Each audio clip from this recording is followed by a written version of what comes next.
Standards are supposed to be a good thing. Standards are supposed to be something that we live up to, that we try to reach and set as the bare minimum. It's supposed to be what a group takes on as their identity for expectations. But the problem is we create a limitation off of this. I'm Asian. When I went to amusement parks, especially being a guy, puberty didn't hit till probably about 13 or 14. So I was under 4 feet tall for probably 13 or 14 years. And then I became what an average 13 or 14-year-old white guy would be.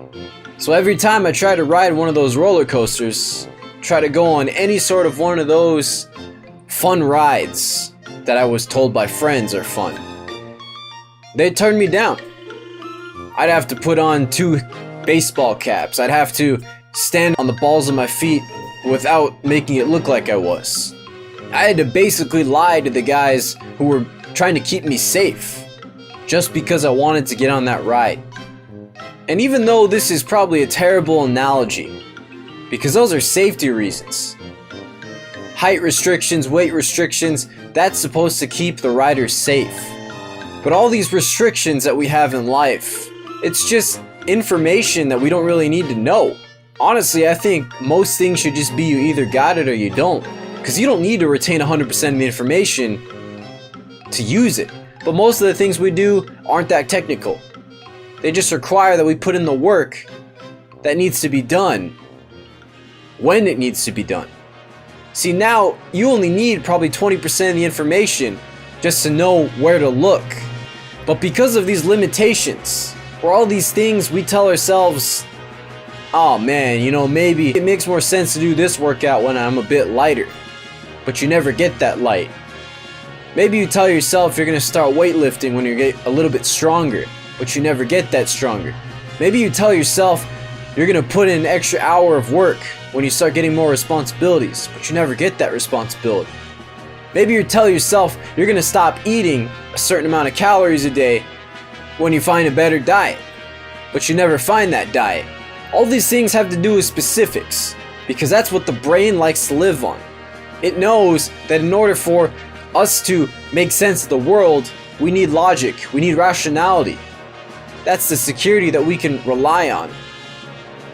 A lot of things in life are not guaranteed, and because we can't guarantee it, we need some sort of logic to back it up. But man, when has that logic ever helped us? When it comes to doing something we're afraid of, when it comes to something we aren't sure of if we can do. I mean, I'll be honest, I suck with telling girls how I feel. I suck with telling women how I feel. Hell, I suck with telling normal people how I feel. I'm just terrible at it. But just because I suck at it, that's an excuse to tell myself not to do it. Because I'm afraid of the outcome. I'm afraid of what will happen because of knowing that I suck at something. But it's just like that diet. It's just like that workout plan. Because I don't do it, I'll never get better at it. I'll never find that way of improvement. Now, you may not have this problem. You may have a different problem. But it's the same thing. If you don't play World 1-1 in Mario, you can't play World 1-2 in Mario. It's just not possible. But we keep telling ourselves we're gonna get that better joystick. We're gonna get that better lagless TV. Anything we can do to tell ourselves not to play Super Mario Brothers. See, the thing is, we are too smart for our own good. We are too creative for our own good. I mean, we're super good at making good excuses. Most of our thoughts are probably excuses. Most of our thoughts are probably reasons why we shouldn't do something. Most of our thoughts are probably things that tell us what will go wrong if we try to do this. And I can't blame you. I still have this problem. I still have this issue where I don't take my resolve and accept that there will be consequences, and accept that those consequences could happen to me. But the times that I did, it was as if nothing happened, like it didn't matter, or it felt like a boost.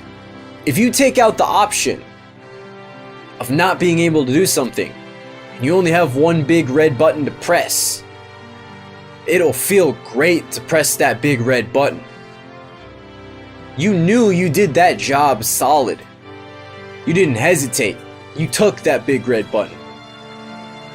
But because we're so good at telling ourselves there are more buttons to press, we'll never press it. We'll always give ourselves an excuse.